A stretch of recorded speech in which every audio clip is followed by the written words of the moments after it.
Hey, what's up, everybody? BDL 44 coming at you in another video. All right, it's time to have the conversation that I said I wanted to have throughout the series between the Lakers and the Grizzlies, but I didn't think it was really best that I have that conversation while we were in a Memphis Grizzlies playoff series, just because I did not have an objective point of view on them. I'm not trying to necessarily help their team in any way while they're having their playoff situation against us. So for me, it was like, okay, I don't know who all follows me and who doesn't, but I know I'm the type of person that throws a bunch of stuff out there, and I'm pretty sure some of those nuggets can be taken. So let me wait till after the series to tell everybody that I think the Memphis Grizzlies are a much better team than we saw them being.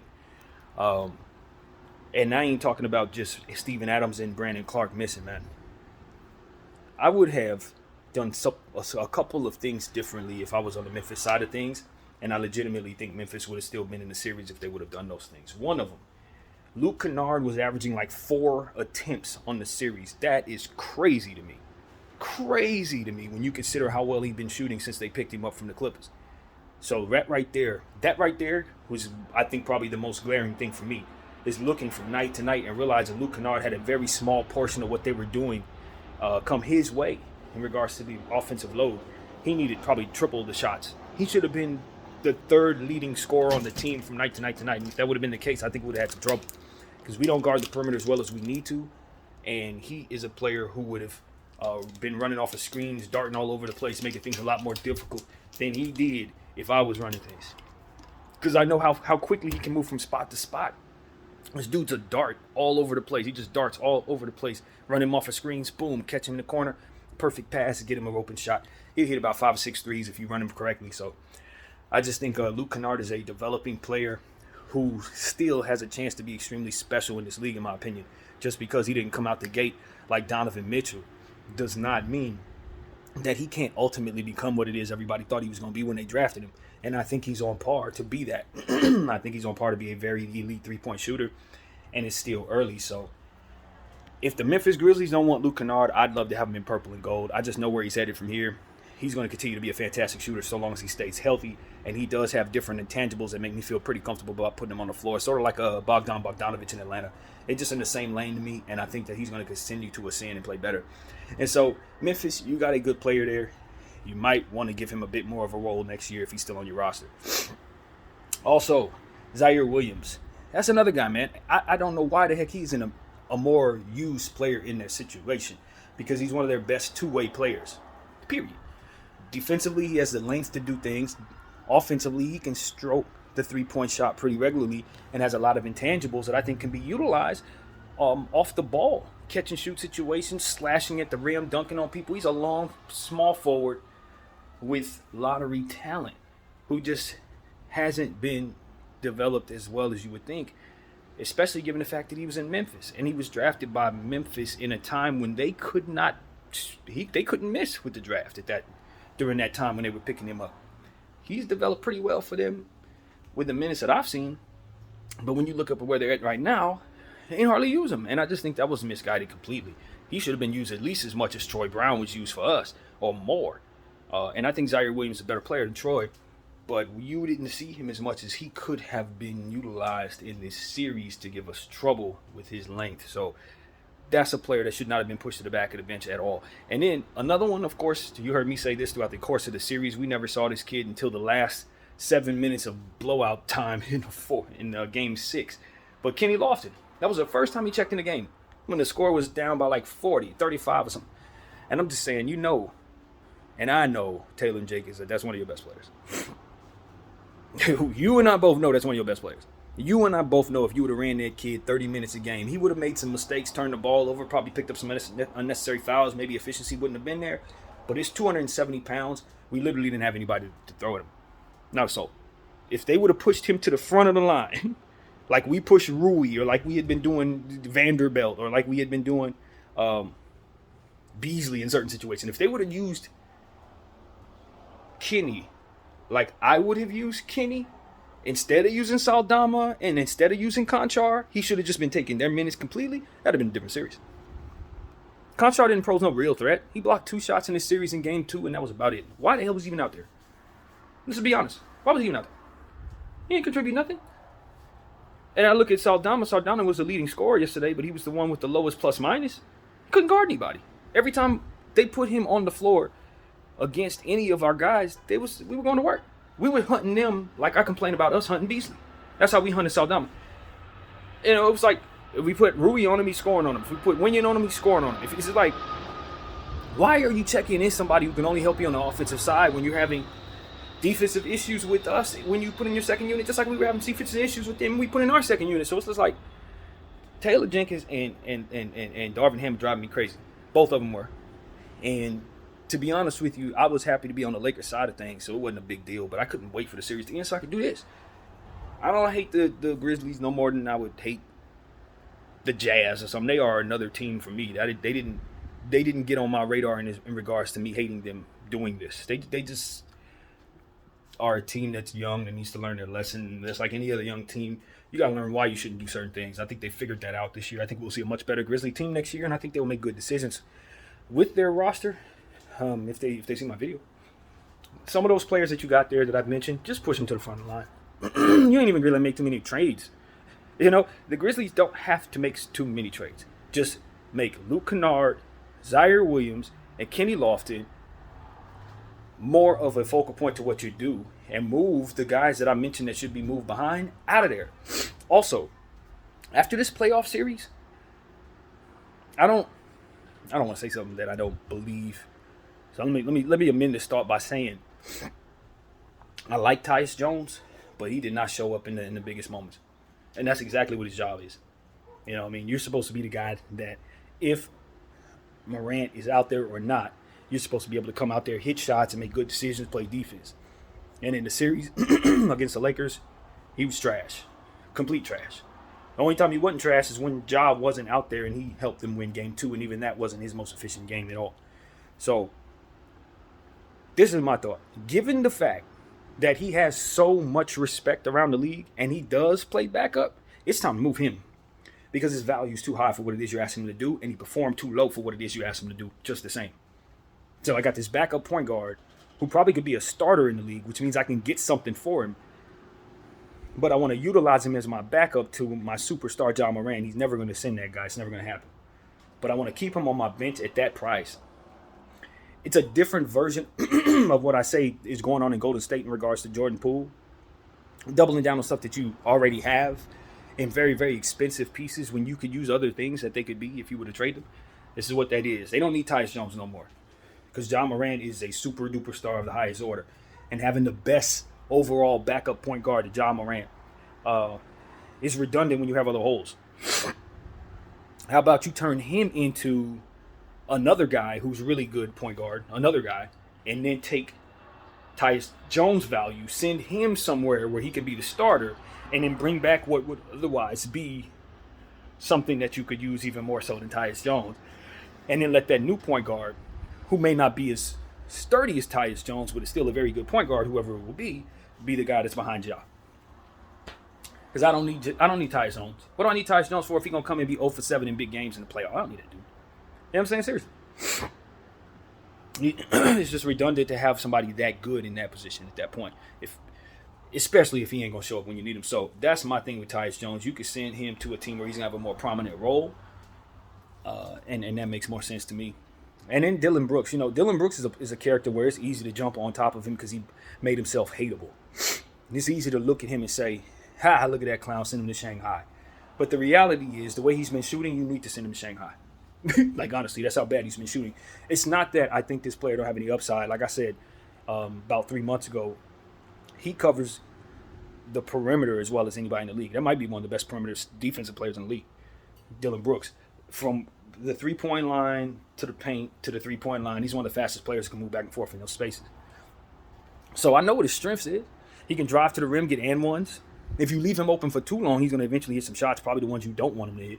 So it's just like, do I like Dylan Brooks as a player for the Lakers? No, I don't want that player on my team until he finds some shooting discipline. Everything else is behavioral. Like I said, he's trying to get a bag with the WWF, rather. I ain't worried about him in that regard. He did show me some telltale signs that he probably does need to go sit down and learn something, though, in regards to what it is he's trying to do, because he just made a lot of mistakes with his brand in this LeBron James situation. But nevertheless, on the court, he can't be attempting 16 damn shots. Zaire Williams attempting 3 shots. You got Luke Kennard attempting 4 shots. Kenny Lofton can't get off the bench. And then you got your lowest shooter, your lowest percentage shooter, shooting all these damn shots. It's the same thing I said about us seeking out opportunities to have Vando shooting the 3 shot. Yeah, did he hit it enough times to make us proud of him? Of course. But why in the hell am I looking for that shot? Why am I putting him in a starting lineup with Anthony Davis and LeBron James when I know he's going to be somebody who murks up the spacing and the offense for them? We want to get them off to good starts, but we put them in situations where the only thing the defense is going to give them while they're on the floor is a Vando 3. So they'll never get in rhythm because everything we start working around is Vando 3, Vando 3, Vando 3, Vando 3. He's open for a reason. So that was something that I thought kept us from getting off to good starts, because it's like, you want to put Vando in the starting lineup for defensive purposes, but it's important that the offensive players in the starting lineup get off to a good start, and there's no way they're going to do that if the only thing we end up finding at the end of passing around is Vando 3-point shots. So that's something we need to think about going into the next series. And, of course, that loops me back to what I was saying in regards to the Memphis Grizzlies. They did that crap with Dillon Brooks. It's like, yo, stop having Dillon Brooks take all the damn shots because he's missing all the damn shots. And if you give those same shots to other people, you will definitely see an entirely different dynamic for the rest of your talent on the team, because they are not being given so much space to Dillon Brooks that the spacing isn't bad on the floor for them. If he's not out there, maybe that's the way to go for you. You know, that was one thing. It's like, yo, turn him into Zaire Williams so that he doesn't continue to be the only guy you find in the offense throwing away your possessions. You know, he's open for a reason. So that Dillon Brooks thing drove me crazy. He wasn't playing good enough defense, in my humble opinion, to justify all of the possessions that were thrown away with his offensive ineptitude. So I thought Taylor Jenkins dropped the ball right there. And this is one of them situations where I tell you, some personalities in this league, Patrick Beverley, certain guys, they're going to sell themselves to their coaches, to their organizations, to their fan bases, to whoever in a way that makes it look as if their personalities do more for you on the court than it actually does in real life. They are selling themselves. I'm the loudest, I'm the biggest, I'm the baddest, I'm the leader, except for my skills do not back that up at all. At all. And when I run my mouth, it's going to be other people who are going to have to hold it down in order for us to win. And that dynamic is a poison pill when that player is literally taking from your team while running their mouth and giving the other team bulletin board material. And that is what he did to his team this year. Dillon Brooks took from his squad in more ways than one. He made us better. He made them worse. And ultimately, that was the way it went. So, if I'm them, I'm sending him to Detroit or something. He ain't going to be on the team no more. But when he gets to Detroit, if I'm the coach, I ain't starting him either. Because your perimeter defense and all that good stuff don't mean nothing if you're going to throw away 9 possessions, 10 possessions with your shooting. So that's what it is. He better learn how to drive more, because he does finish very well around the rim and all that. He could very easily take some of the whack jump shots that he takes and turn them into and ones driving at the rim. That's him at his best. We just don't see that very much because he got lulled into shooting threes and shooting jumpers and didn't amend out of it by pushing the envelope or pushing the net, whatever you say. He didn't force the issue. So that's what I got to say about Dillon Brooks. Until he learns how to not shoot his team out of basketball games, he's going to be somebody I wouldn't use very much. He'll be sitting a lot in his next destination. And that's just how I see it, man. That defense is great, but if you're taking away possessions from your team just the same, then the defense gets negated. So that's what happened there, man. They needed to play other people and just refuse to. Just refuse to. You know, and I think it was to the worst of their team. How you slot your roster, it's the same thing we say about the Lakers. How you use your roster will determine how well you do. You can push all of your worst stuff to the front of the line if you like, and maybe you'll get by because professionals will find ways to succeed. Maybe you'll get something really good out of that one time that you tried this losing thing. But at the end of the day, the likelihood of it losing is high. If it says on paper it's not going to do well, then chances are that's a very strong indicator that is what you're going to see. And so for me, it's like when you see Dillon Brooks shoot that poorly, you see that Luke Kennard can shoot that well. You got these guys shooting opposite for what it is that production is telling you, then you're going to get opposite of what it is you're actually looking for. So that's my take on things, man. Um, I think John Moran is firmly in place. JJ, they firmly in place. I wouldn't move them. I wouldn't think about moving them. Nothing I saw this season makes me not want to have them or nothing like that. So that core is intact. JJ and Josh should be together for a long time. Desmond Bain, same thing. Definitely throw him in there. And I feel like Nostradamus, because I told everybody that Desmond Bain was going to be what he was in this series, not what he was during the season. Didn't I tell y'all? I was like, don't pay attention to anything that Desmond Bain's numbers have been all season long, because he started the season not healthy and is trying to work his way into shape throughout the course of the season. And the further the season goes along, the better shape he's going to get into. Isn't that what I told us? And by this time, it's been like 3 months since he's come back. He should be 100% in shape, ready to be his very best self since the first time, since he got hurt early last year or whenever that was, when he went down early this year, whatever that was. So for me, it's like, just by feel and just determining how long something had been since a guy had been hobbled, or so to speak, where his conditioning should be, it just told me that we were going to see Desmond Bain from last year and the year before, who was one of the best three-point shooters in the league and was well on his way to being an all-star, maybe even a perennial all-star, a guy whose numbers far exceeded what you would think you would see when you look at him on your team as a fantasy basketball fan. Desmond Bain, when he's playing like this, he's 30 a night. Then that's what we saw in the playoffs. So for me, it's like he's the next Bradley Beal, to be honest with you. When I look at players and what type of production I think I'm going to get from a guy, I look at Desmond Bain at his full bloom. He's Bradley Beal. Maybe they don't have the same attributes because I don't watch either one of them players that much. But when I think about what I'm going to get from Bradley and what I'm going to get from him, probably the same thing when he fully gets to where he's going. So it's like, I don't look at Desmond Bain as a role player who's going to give me 15 points like I think a lot of people thought going into this series. Oh, we can play Desmond Bain, but it's really about Ja and JJ. No, it's not. No, it's not. Go back and look at who Desmond Bain was 2 years ago, and then look and realize he's in that same shape right now, and get ready for that Bradley Beal production that ultimately came. And so that's what he gave us, man. I wish I would have had that Bradley Beal reference then, but bottom line is, I told y'all he was going to be extremely good and do what he did, and that's what we saw. And this is the same person telling you with that same mind that Mo Bamba would give us big production if we just play him more. Same mind, same thought, same way of looking at it. Because it's the same thing. I had those players on the team 2 years ago at the same time and multiple teams, and I saw them both balling out. They both helped me make the playoffs and all that. So it's like, that's where I come from. Not as somebody who watched these players so much, but as somebody who just kept them on his team a bunch of times and saw the stats from night to night to night to know the guys can be good for good stretches at a time or better than what it is you've seen them be. So when I look at the Memphis Grizzlies now, I'm just like, all right, I understand they were trying to trade. I read something this morning. They were trying to get OG Anunoby, which we already knew. But they were trying to move Dylan Brooks and some picks. Needless to say, his value is down, so they're not going to be able to do nothing like that. But, again, OG Anunoby ain't your answer. He ain't your answer. Keeping your picks, keeping flexibility is definitely the Memphis Grizzlies answer, and trusting those scouts that they have, if they still have the same scouts, keep those guys in-house because they're still doing a good job. You guys need to do more shuffling. More, and it's already been said, so I ain't going to recap, but push those players to the front that I've already said. And push those players to the back or off the team that need to be gone. And give Ja Morant the team that he deserves to see out there next to him, who, ironically enough, already on the damn team. That's the thing. The Memphis Grizzlies already got the roster. Next year, Brandon Clark will be back. Get rid of Steven Adams' contract. Do that. Do that now. Do that now. Don't even start the season with that on your books. Get that off of your books immediately and turn him into flexibility of some kind. Because did you need him in these playoffs? Yes. But can you also replace that fat contract that he has with a different center that can probably provide you the same stuff? Yes. Again, yes. You don't need him on a $25 million a year contract, especially coming off of the knee, whatever this is.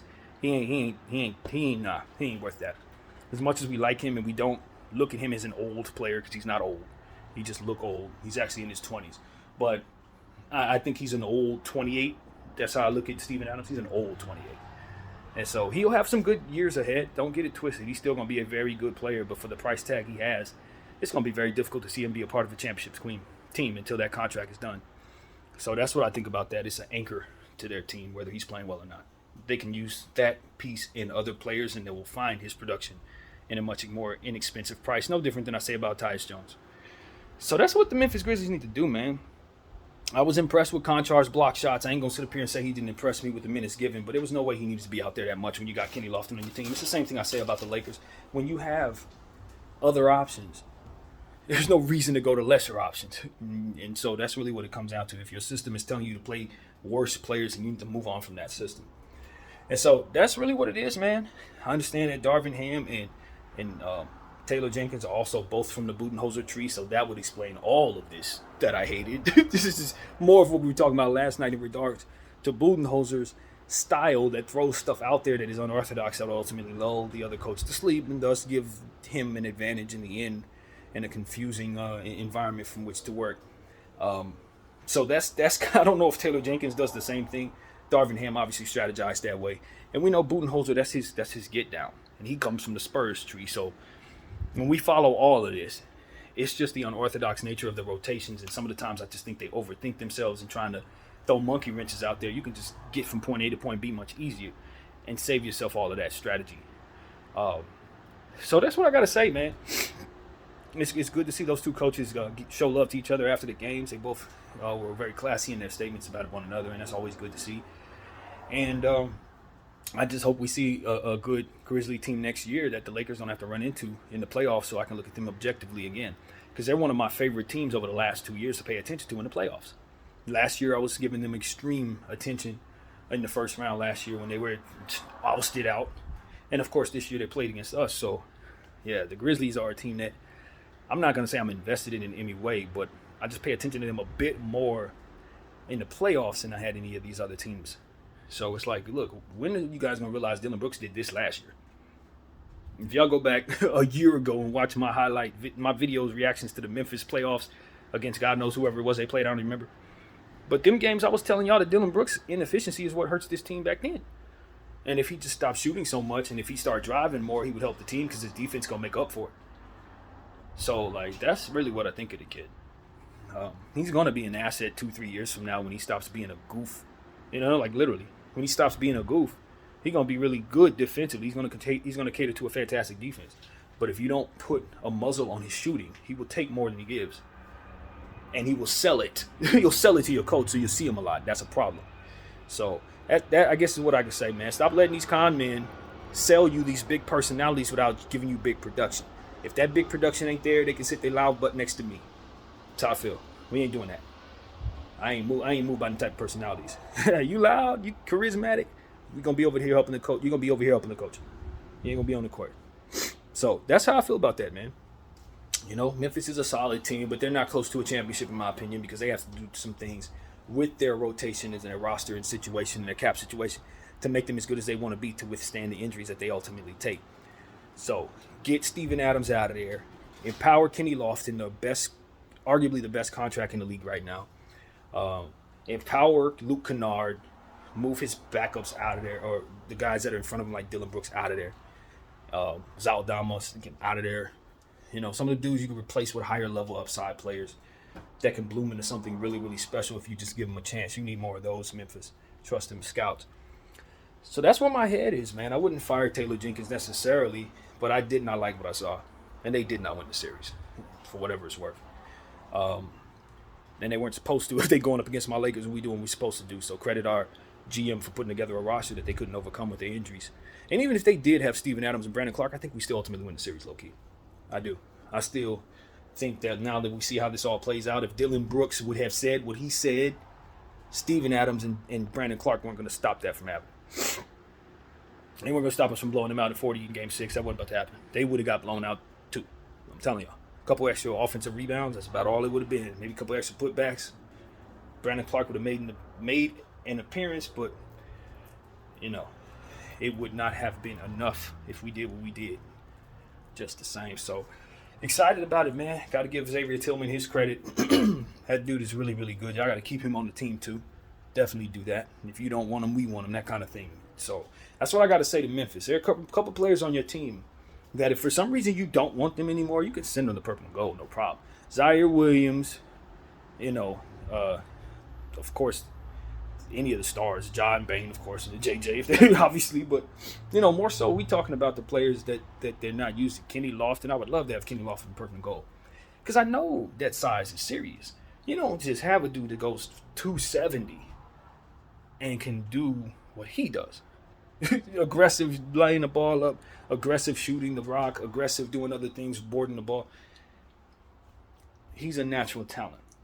So even if you think he's too young to do anything for you, when you look at them subbing in Saldama and subbing in Conchar, you say to yourself, you know that's counterproductive, right?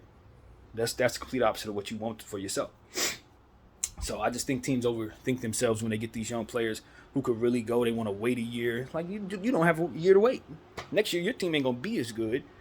And he could have did what he's going to do next year right now. So these are the things that keep teams from winning series like that, man. Honestly, you got to trust a young player like Kenny. You can't have him going for 47 in the regular season, even if it's against second units, and then turn around and tell yourself you can't use him in the playoffs because he doesn't have enough experience. That 270 pounds is going to give the next team the experience as they're remembering how he pushed them around. So I know better. I absolutely know better. And ain't no way in hell Conchar would have seen a single minute with Kenny Lofton on my squad, bro. Kenny would have had 28 minutes. He'd have been out there more than Rui. And you know what that score would have looked like? I don't know, but the Lakers would have been worn down, I'll tell you that. So, as a Laker fan, again, thank you for not doing that. So, that's what I got to say about the Memphis Grizzlies. It ain't deeper than that, man. I ain't going to sit up here and talk for 45 minutes on a different team. I just wanted people to understand that my view on the Memphis Grizzlies is that they only used about 70% of what they could. Even with the injuries. They could have did more, and they could have used more of their strengths against us, and it would have given us more problems than we saw. And so, happy that didn't happen that way. So that's what I got to say, man. BDL44. Thank you all for watching. Out.